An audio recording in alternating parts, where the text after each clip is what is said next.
The greater Rockford community desperately searches for healing following the deadly mass shooting over the weekend. 23 News reporter Zoe Chipalla speaks with one faith-based organization that finds more people turning to spirituality in times of crisis.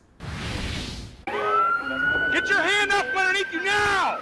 Why would this kind of happen? You got a medic coming. Following the mass shooting on December 26th that claimed the lives of 3 people and injured 3 more inside Don Carter Lanes, the community tries to find a way to move forward, pushing many people to cling closely to their faith. The real hope lies in organizations and projects and programs that can strengthen our morals. According to the American Psychological Foundation, religion can often help people cope with adversity by encouraging them to reframe life events through a hopeful lens and enhance connections in their lives. Yes Club Youth Ministries founder Carl Cole says this year especially, he sees people craving answers for events happening around them. A lot of people are saying, why does God allow this stuff to happen?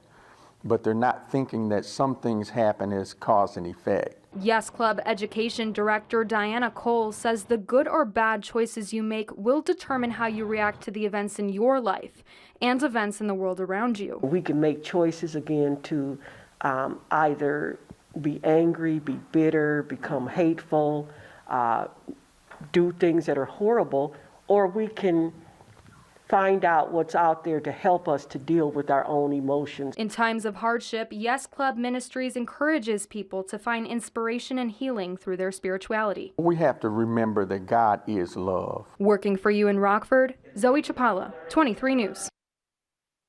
The American Psychological Association says the benefits of religion aren't exclusive to believers. Agnostics and atheists can also seek inspiration through meditation, literature, and nature.